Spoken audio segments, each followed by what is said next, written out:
Yo maté a mi hermana mayor, la vi agonizar durante meses, suplicando por ayuda mientras su cuerpo se desintegraba lentamente, y cada gemido de dolor, cada lágrima de desesperación, cada momento de terror en sus ojos, me llenaba de una satisfacción que jamás creí posible sentir. Me llamo Esperanza, tengo 71 años, y esta es la historia más oscura que jamás he contado. Una historia de venganza, de justicia retorcida, de cómo una hermana menor decidió cobrar cada golpe, cada humillación, cada momento de tortura que había sufrido durante décadas. Porque hay límites que no se pueden cruzar, hay heridas que nunca sanan, y hay personas que simplemente merecen pagar por el infierno que crean. Esta historia es tan brutal, tan controversial, que he guardado silencio durante 15 años. Pero ahora que estoy vieja, ahora que ya no tengo nada que perder, necesito contarla. Necesito que alguien entienda por qué hice lo que hice, por qué me convertí en verdugo de mi propia sangre. Mi hermana Valentina era 6 años mayor que yo, y desde el momento en que nuestro padre murió, se convirtió en el demonio que controló cada aspecto de mi existencia. Tenía 18 años cuando enviudamos, yo apenas 12, y nuestra madre Casimira quedó tan destrozada por la pérdida que prácticamente se convirtió en una sombra. Valentina aprovechó ese vacío de poder para instaurar un reino de terror en nuestra casa. Se autoproclamó la nueva cabeza de familia, la autoridad máxima, la que decidía todo. ¿Qué comíamos? ¿Cómo nos vestíamos? ¿Cuándo podíamos salir? ¿Con quién podíamos hablar? Al principio, mi madre y yo pensamos que era normal. Valentina era la mayor, tenía que asumir responsabilidades. Pero lo que comenzó como liderazgo familiar se convirtió rápidamente en tiranía absoluta. Los primeros castigos parecían disciplina normal. Si yo no hacía las tareas domésticas perfectamente, Valentina me daba una bofetada. Si llegaba tarde del colegio, me quitaba la cena.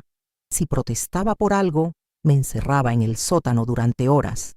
Es por tu bien, me decía con esa sonrisa fría que aprendí a temer. Papá me encargó cuidarte, y eso es exactamente lo que voy a hacer. Pero los castigos se volvieron más severos, más creativos, más sádicos. Una bofetada se convirtió en una paliza. Perder la cena se convirtió en ayunar durante días. El sótano se convirtió en mi segunda casa, un lugar frío y húmedo donde pasaba noches enteras llorando en silencio. Mi madre veía todo, pero no hacía nada. Casimira había quedado tan rota por la muerte de mi padre que simplemente no tenía fuerzas para enfrentar a Valentina. Cuando yo le suplicaba que me defendiera, que detuviera los castigos, ella solo susurraba: «Obedece a tu hermana, Esperanza. Ella sabe lo que es mejor para ti».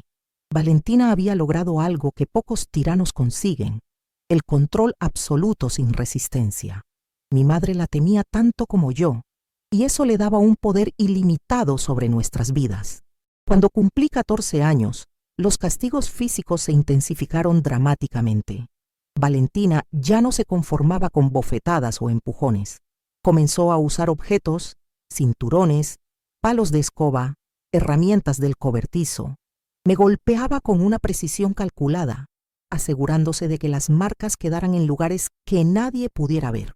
Si alguien pregunta por los moretones, me advertía después de cada paliza: «Vas a decir que te caíste, que eres torpe, que te lastimas sola, porque si dices la verdad, te va a ir mucho peor». Y me iba peor cuando alguien sospechaba algo.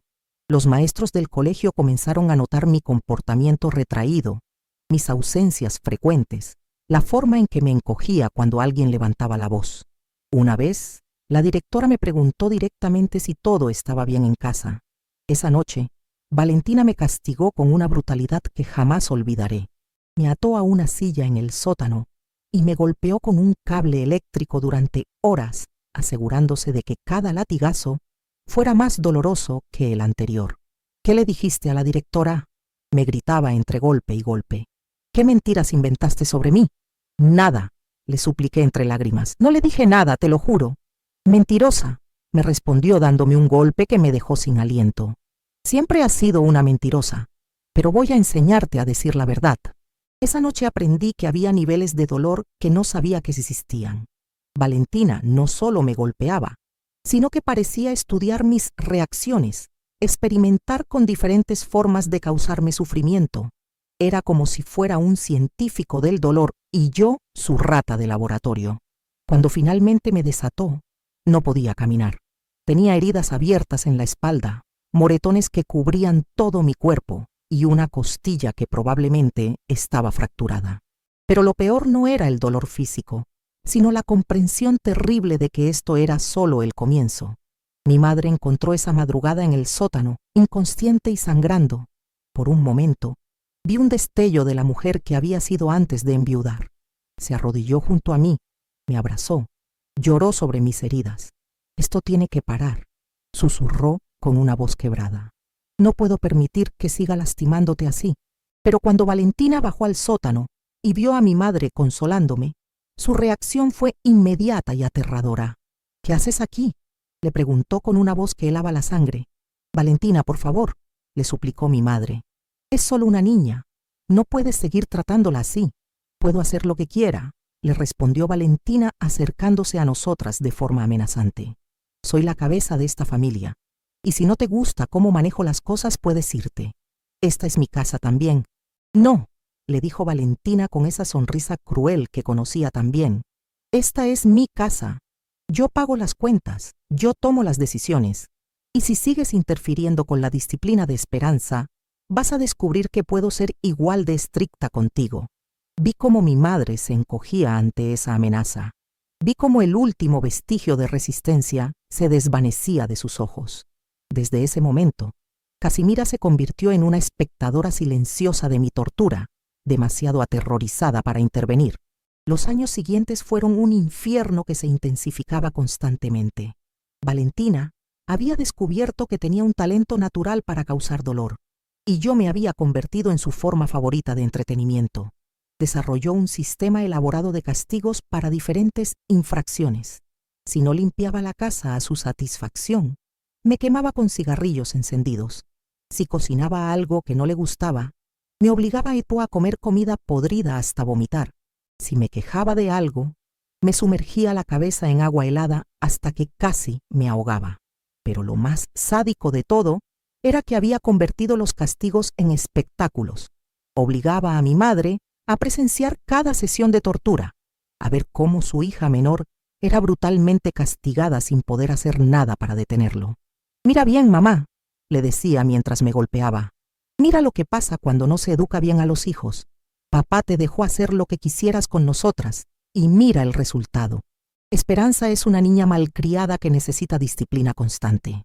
Mi madre lloraba en silencio durante estos espectáculos, pero nunca intervenía. El miedo que Valentina le había inculcado era más fuerte que su instinto maternal. Cuando cumplí 16 años, pensé que tal vez las cosas mejorarían. Era casi una adulta, podría conseguir trabajo, tal vez incluso irme de casa. Pero Valentina tenía otros planes para mí. «¿A dónde crees que vas?», me preguntó cuando mencioné la posibilidad de buscar empleo. «Tú no vas a ningún lado. Tu lugar está aquí, cuidando esta casa, obedeciendo mis órdenes. Pero ya soy mayor de edad. Puedo tomar mis propias decisiones». Se rió con esa risa cruel que me daba escalofríos. «¿Mayor de edad? Tú nunca vas a ser mayor de edad mientras vivas bajo mi techo. Eres mi responsabilidad, mi proyecto, mi experimento». Esa palabra me dio terror. Experimento. Como si fuera un objeto, no una persona. Y efectivamente, Valentina comenzó a tratarme como su experimento personal. Empezó a documentar mis reacciones a diferentes tipos de dolor, a estudiar cuánto castigo podía soportar antes de desmayarme, a explorar nuevas formas de quebrar mi espíritu. Tenía un cuaderno donde anotaba detalles de cada sesión de tortura, qué métodos funcionaban mejor, cuánto tiempo tardaba en recuperarme, qué tipo de amenazas me asustaban más.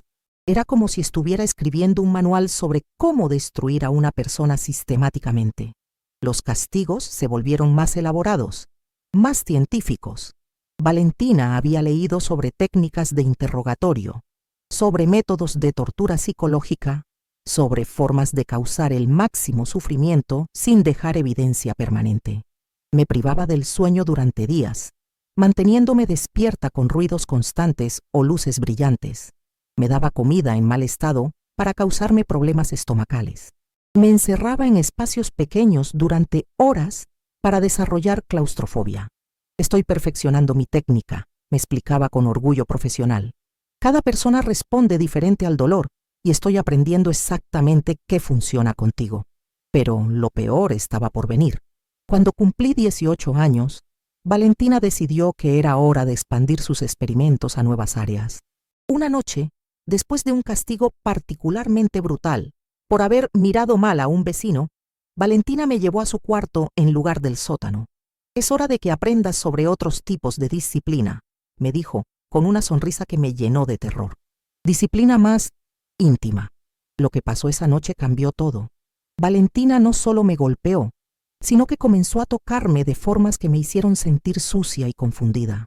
Al principio pensé que era parte de la humillación, otra forma de quebrar mi espíritu, pero cuando comenzó a usar objetos, cuando comenzó a forzarme a hacer cosas que me daban náuseas solo de recordar, entendí que había cruzado una línea que jamás pensé que cruzaría. Esto también es disciplina, me susurraba al oído, mientras me violaba con objetos que me desgarraban por dentro. Disciplina especial para niñas muy, muy malas. Las violaciones se volvieron parte regular de mis castigos.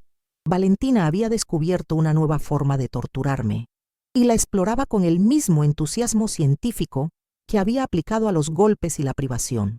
Tenía una colección de objetos que usaba específicamente para lastimarme de las formas más íntimas posibles. Botellas, herramientas, instrumentos que había modificado especialmente para causar el máximo dolor, y documentaba todo en su cuaderno maldito. Reacción a objeto número 7. Gritos durante 15 minutos, sangrado moderado, incapacidad para caminar durante 2 días. Escribía con la misma frialdad que un científico anotando los resultados de un experimento. Había noches en que el dolor era tan intenso que perdía la conciencia. Despertaba horas después en mi cama, sangrando, con heridas internas que tardaban semanas en sanar. Y Valentina actuaba como si nada hubiera pasado, como si fuera la hermana mayor cariñosa que se preocupaba por mi bienestar. ¿Cómo te sientes hoy, Esperanza?, me preguntaba durante el desayuno después de una noche de tortura. Te ves un poco pálida. Tal vez deberías quedarte en cama y descansar. Mi madre veía mi estado. Veía cómo cojeaba, cómo me encogía de dolor al sentarme, pero nunca preguntaba qué había pasado. El miedo la había convertido en una espectadora muda de mi destrucción sistemática. Los años pasaron y yo me convertí en una sombra de lo que había sido. A los 20 años parecía una anciana, rota física y emocionalmente, completamente sometida al terror que Valentina había instaurado en mi vida. Pero entonces pasó algo que cambió todo. Algo que finalmente despertó en mi madre el coraje que había perdido años atrás.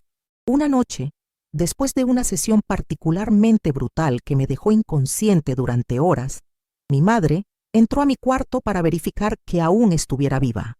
Me encontró en un charco de sangre, con heridas que claramente no eran accidentales. «Dios mío», susurró arrodillándose junto a mí, «¿qué te ha hecho?». Por primera vez en años, le conté la verdad.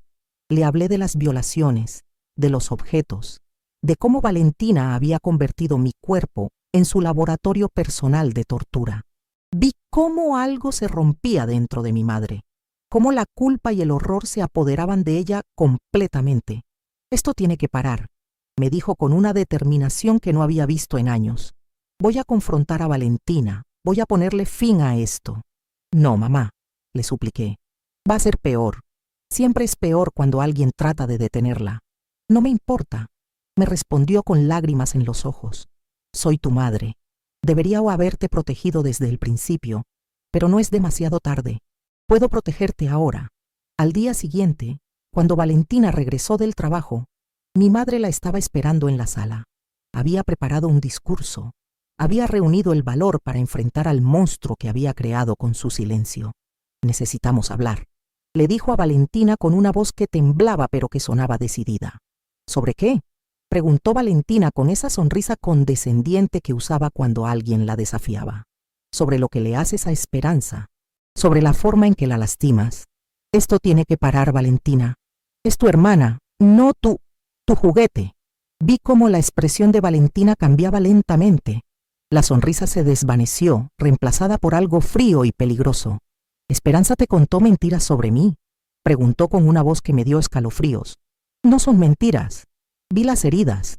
Vi lo que le hiciste anoche. Lo que le hice anoche fue disciplina necesaria. Esperanza es una niña problemática que requiere métodos especiales de corrección. No es una niña, gritó mi madre con una fuerza que no sabía que tenía. Tiene 20 años y lo que le haces no es disciplina, es tortura. El silencio que siguió fue aterrador. Valentina se quedó completamente inmóvil, mirando a mi madre con una expresión que jamás había visto antes. Era como si estuviera calculando algo, tomando una decisión importante. Mamá, dijo finalmente con una voz extrañamente calmada, creo que necesitas descansar. Estás diciendo cosas muy perturbadoras. No estoy loca, Valentina, sé lo que vi. Y no voy a permitir que sigas lastimando a Esperanza. ¿No vas a permitir? Se rió Valentina, pero no era su risa habitual. Era algo más oscuro, más amenazante. ¿Quién eres tú para no permitir algo en mi casa? Soy su madre, y soy tu madre también. Y como tu madre, te ordeno que dejes de lastimar a tu hermana. Valentina se acercó lentamente a mi madre. Yo estaba escondida en las escaleras, observando la confrontación con terror creciente. Algo en la postura de Valentina, algo en la forma en que se movía, me daba muy mala espina. Mamá, le dijo con una voz suave que era más aterradora que cualquier grito. Creo que has olvidado quién manda aquí. Creo que necesitas un recordatorio. Valentina, por favor. No, mamá. Tú decidiste desafiarme. Decidiste cuestionar mi autoridad. Y eso tiene consecuencias. Lo que pasó después fue tan rápido que apenas pude procesarlo. Valentina empujó a mi madre hacia las escaleras. No fue un empujón violento, sino algo calculado, preciso. Mi madre perdió el equilibrio y cayó rodando por los escalones de madera. El sonido de su cuerpo golpeando cada escalón fue horrible, pero peor fue el silencio que siguió cuando finalmente se detuvo al pie de las escaleras, inmóvil. ¡Mamá!, grité corriendo hacia ella. Tenía los ojos abiertos pero vacíos, la cabeza en un ángulo extraño, sangre saliendo de su boca. ¡Qué terrible accidente!, dijo Valentina bajando las escaleras lentamente. Pobre mamá, siempre fue tan torpe. Tú la empujaste, le dije con una voz que no reconocí como mía. La mataste. Yo no hice nada, me respondió con esa sonrisa terrible. Mamá se resbaló. Fue un accidente trágico. Y eso es exactamente lo que vas a decir cuando llegue la ambulancia. Mi madre murió esa noche en el hospital. Los médicos dijeron que había sido un accidente doméstico, una caída desafortunada que le había roto el cuello. Nadie sospechó que había sido asesinada por su propia hija. En el funeral, Valentina interpretó el papel de la hija devastada a la perfección. Lloró en el momento apropiado, recibió condolencias con gracia, habló emotivamente sobre qué madre tan maravillosa había sido Casimira. Al menos ahora está en paz.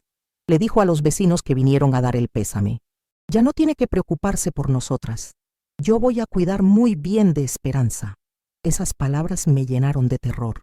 Sin mi madre, sin ningún testigo, Valentina tenía libertad absoluta para hacer conmigo lo que quisiera. Y efectivamente, después del funeral, las cosas empeoraron dramáticamente. Valentina ya no tenía que preocuparse por ocultar sus actividades o por mantener las apariencias. Podía torturarme abiertamente, sin restricciones, sin miedo a ser descubierta. Ahora somos solo tú y yo, me dijo la primera noche después del entierro. Nadie va a interrumpir nuestras sesiones. Nadie va a cuestionar mis métodos. Puedo perfeccionar mis técnicas sin distracciones. Las torturas se volvieron más elaboradas, más prolongadas, más científicas. Valentina había convertido el sótano en una especie de laboratorio del dolor, con herramientas especializadas, sistemas de sujeción y métodos de documentación cada vez más detallados.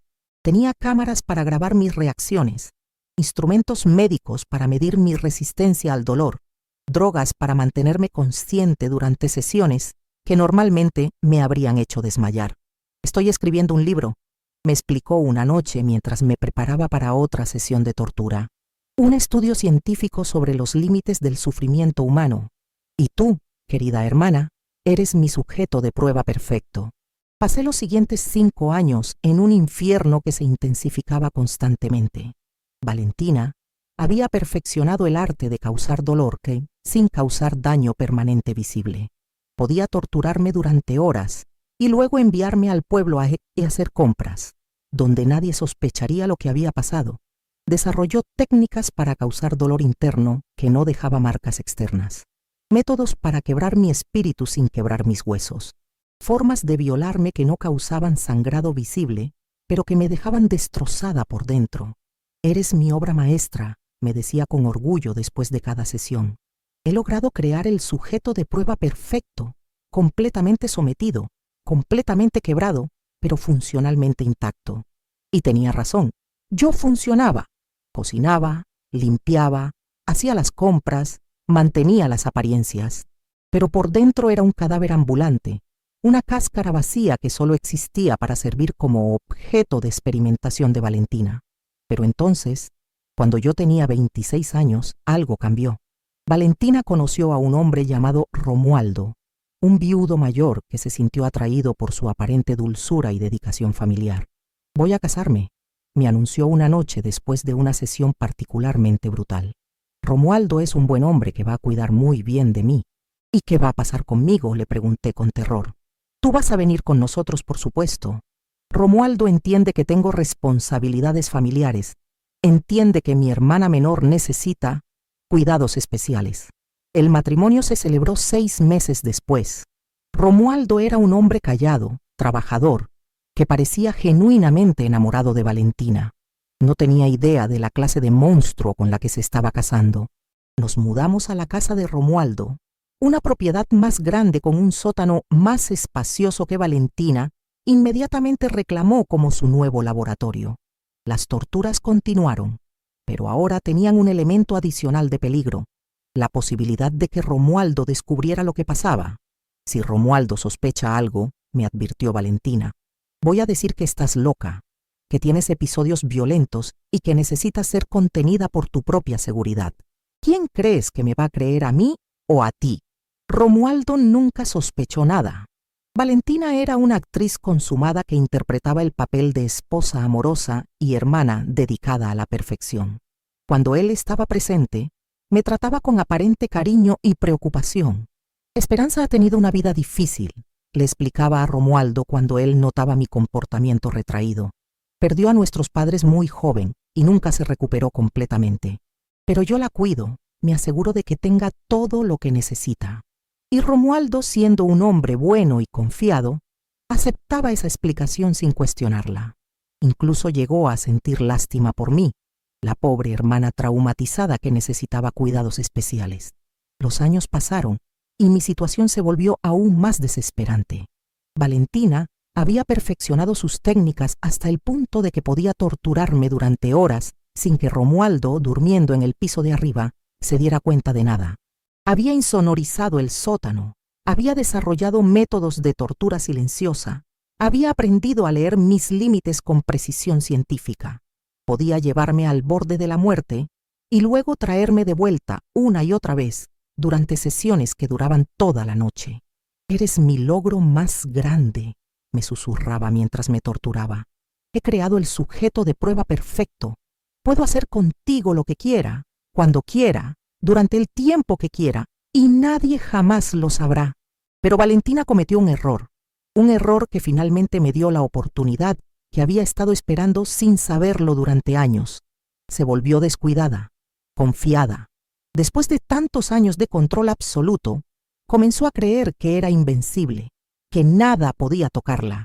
Y esa arrogancia fue su perdición. Una noche, después de una sesión particularmente brutal que me dejó inconsciente durante horas, Valentina se olvidó de guardar su cuaderno. Lo dejó abierto en su escritorio del sótano, con páginas y páginas de documentación detallada sobre años de tortura sistemática. Cuando desperté y vi el cuaderno, algo cambió dentro de mí. Por primera vez en años, sentí algo que no era miedo o desesperación. Sentí rabia pura, ardiente, que me llenó de una energía que no sabía que aún tenía. Leí cada página de ese cuaderno maldito. Vi mi sufrimiento documentado con precisión científica, como si fuera un experimento de laboratorio. Vi dibujos detallados de las herramientas que usaba para torturarme. Vi análisis fríos de mis reacciones al dolor, pero lo que más me impactó fueron las notas sobre el futuro. Valentina había planeado años adicionales de experimentación. Quería probar nuevas drogas, nuevos métodos de tortura, nuevas formas de quebrar lo que quedaba de mi espíritu. Sujeto muestra resistencia notable. Había escrito en la última entrada. Planear escalada significativa en próximas sesiones. Explorar límites de supervivencia. En ese momento entendí que Valentina nunca iba a parar, que iba a torturarme hasta el día de mi muerte, documentando cada momento para su maldito libro, y que si yo no hacía algo, iba a morir en ese sótano, lentamente, dolorosamente, como su rata de laboratorio personal. Esa noche tomé una decisión que cambió todo. Decidí que era hora de que Valentina experimentara en carne propia lo que había estado haciéndome durante años. Era hora de que el científico se convirtiera en el sujeto de prueba. Pero tenía que ser inteligente, tenía que ser paciente, tenía que planear cada detalle con la misma precisión científica que Valentina había usado para torturarme. Comencé a estudiar a mi hermana con nuevos ojos. Observé sus rutinas, sus hábitos, sus puntos débiles. Aprendí sobre venenos, sobre métodos de asesinato que parecieran muerte natural, sobre formas de causar sufrimiento prolongado sin levantar sospechas. Durante meses, fingí sumisión total mientras planeaba secretamente mi venganza. Valentina no sospechó nada, porque yo había sido su víctima perfecta durante tantos años que no podía imaginar que fuera capaz de rebelión. Pero yo había aprendido de la mejor. Había observado durante años cómo planear, cómo documentar, cómo ejecutar un plan con precisión científica. Y ahora iba a usar esas lecciones contra la persona que me las había enseñado. La oportunidad perfecta llegó cuando Valentina comenzó a quejarse de dolores de cabeza frecuentes. Eran migrañas severas que la dejaban incapacitada durante horas, y había comenzado a tomar medicamentos fuertes para controlar el dolor. Fue entonces cuando comencé mi propio experimento, un experimento que duraría meses, que sería documentado con la misma precisión que ella había usado conmigo, y que terminaría con la muerte lenta y agonizante que se merecía. Cada mañana, cuando le preparaba el desayuno, agregaba una pequeña cantidad de arsénico a su café. Era imperceptible, sin sabor, sin olor, pero se acumulaba en su sistema, causando un deterioro gradual que imitaba una enfermedad natural. Al principio, Valentina atribuyó los síntomas al estrés. Se sentía cansada, tenía náuseas ocasionales, perdía el apetito. Pero gradualmente, los síntomas se intensificaron. Comenzó a perder peso. Su cabello se volvió quebradizo y comenzó a caerse. Desarrolló problemas digestivos severos que la mantenían en el baño durante horas. Y lo más hermoso de todo, comenzó a experimentar dolores constantes que ningún medicamento podía aliviar. No entiendo qué me pasa, se quejaba mientras yo la cuidaba con aparente preocupación. Me siento como si algo me estuviera comiendo por dentro. Tal vez deberías ir al médico, le sugería con falsa preocupación, sabiendo que ningún médico de la época podría detectar envenenamiento por arsénico. Y efectivamente, los médicos no encontraron nada específico. Hicieron análisis, radiografías, todo tipo de pruebas, pero el arsénico era indetectable con los métodos disponibles, y los síntomas eran consistentes con docenas de enfermedades diferentes. Debe ser algo viral, le dijeron, o tal vez estrés crónico. Necesita descansar más, comer mejor, relajarse, pero yo sabía que no se iba a relajar, porque cada día que pasaba, cada dosis que le daba, la estaba matando lentamente.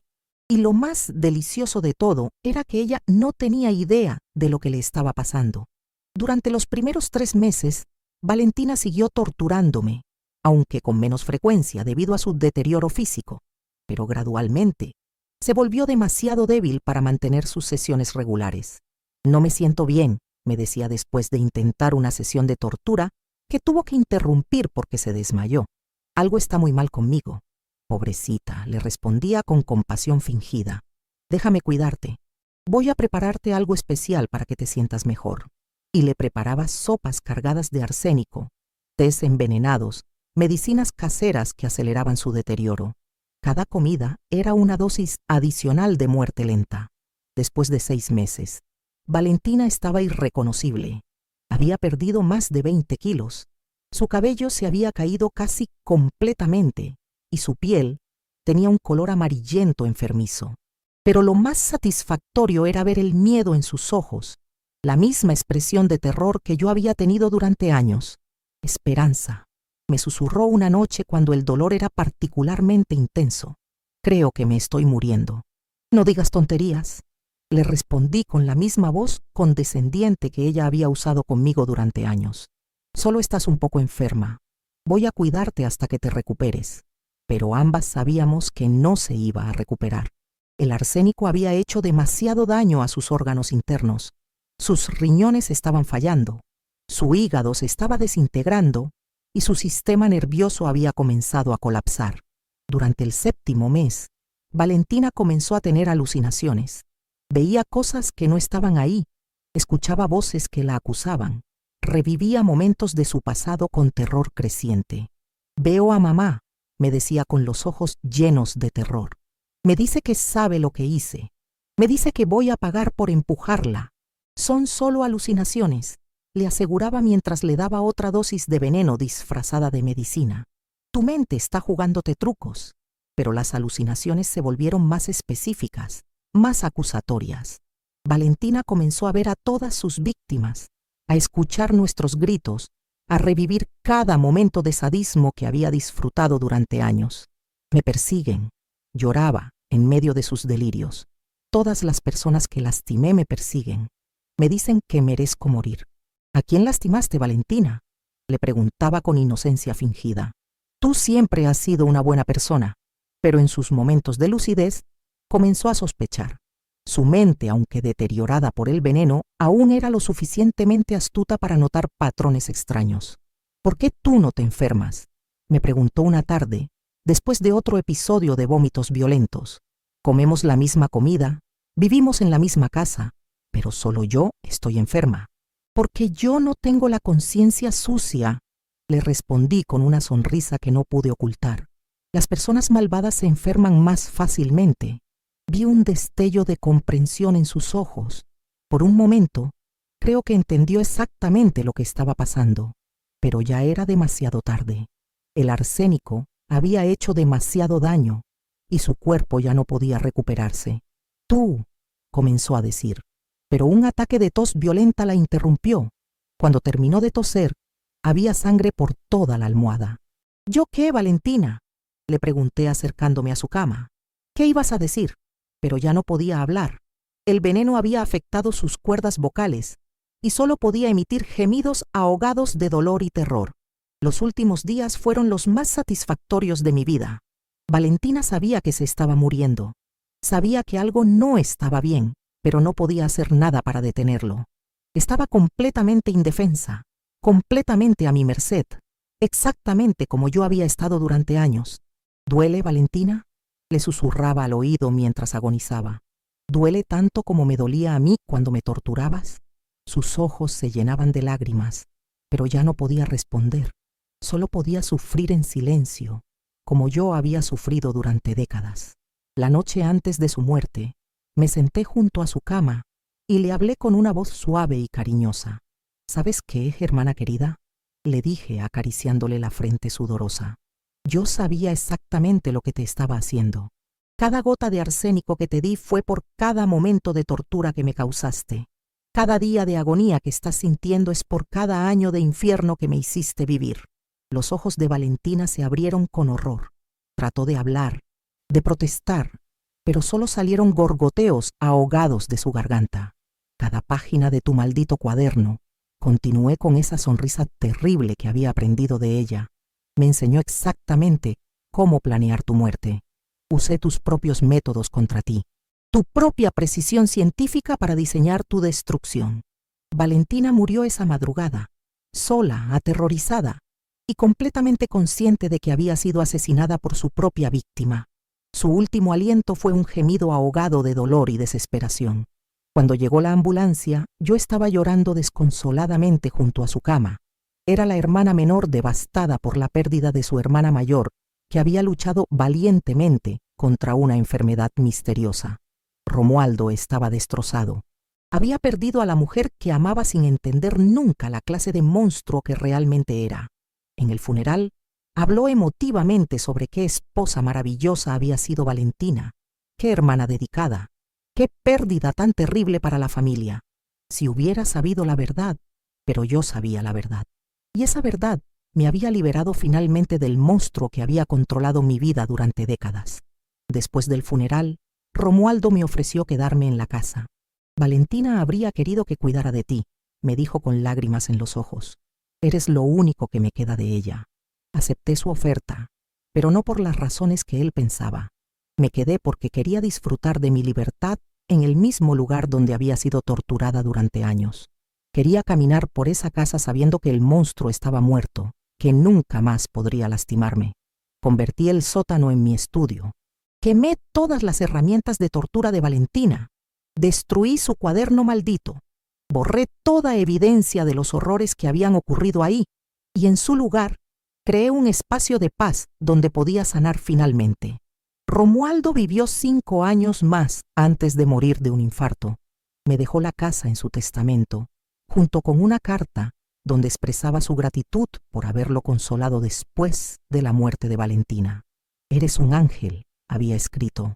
Valentina tenía razón cuando decía que eras especial. Gracias por cuidarme en mis últimos años. Si hubiera sabido que el ángel que lo consolaba era la misma persona que había envenenado lentamente a su esposa, ahora, 15 años después, puedo decir con total honestidad que no me arrepiento de nada. Disfruté cada momento de la agonía de Valentina. Me deleitaba viendo cómo se desintegraba lentamente, cómo suplicaba por ayuda que nunca llegó, cómo murió sabiendo que había sido derrotada por su propia víctima. ¿Era correcto lo que hice? ¿Tenía derecho a tomar la justicia en mis propias manos? ¿Era venganza o era justicia?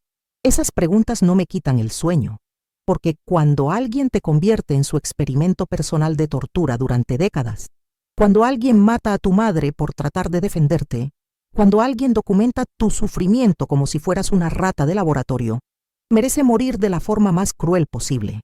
Valentina era un monstruo científico, y los monstruos merecen ser eliminados con la misma precisión que usan para causar sufrimiento. Usé sus propios métodos contra ella, su propia documentación para planear su destrucción, su propia arrogancia para ejecutar mi venganza. Fue la venganza perfecta, lenta, agonizante, completamente indetectable, y la volvería a nacer exactamente igual si tuviera la oportunidad. Porque hay crímenes que no se pueden perdonar, hay heridas que nunca sanan, y hay personas que simplemente merecen pagar por el infierno que crean. Y yo me aseguré de que Valentina pagara cada centavo de la deuda que había acumulado durante años de sadismo sistemático. Ahora, querida, si has llegado hasta aquí, si has escuchado toda esta historia de venganza y justicia científica, necesito pedirte algo. Necesito que le des me gusta a este video. Sé que es una historia perturbadora, pero es importante para mí saber que alguien entiende por qué hice lo que hice. También necesito que te suscribas a este canal. Es muy fácil, solo tienes que apretar el botón negro que dice suscribirse. Está justo debajo del video. Hazlo por favor porque tengo muchas más historias que contar, muchos más secretos oscuros que necesito compartir. Y si tienes alguna historia similar, si has vivido algo parecido o conoces a alguien que haya pasado por esto, déjamelo en los comentarios. Cuéntame tu historia, porque todos necesitamos un lugar donde podamos decir la verdad sin ser juzgados. Todos los días estoy aquí, esperándote con nuevos relatos que te van a dejar sin aliento. Historias de mujeres como yo, mujeres que han tomado decisiones difíciles, mujeres que han hecho lo que tenían que hacer para sobrevivir y para ahora hacer justicia.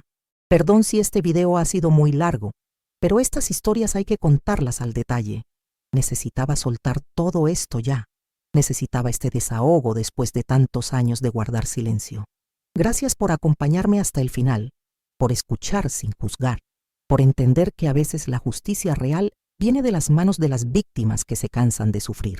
Y recuerda, querida, cuando alguien te convierte en su experimento personal de tortura, cuando alguien documenta tu sufrimiento como si fueras un objeto, tienes derecho a usar esa misma precisión científica para planear su destrucción. Tienes derecho a convertir al científico en el sujeto de prueba. Valentina aprendió eso de la forma más dura posible, y no me arrepiento de habérselo enseñado.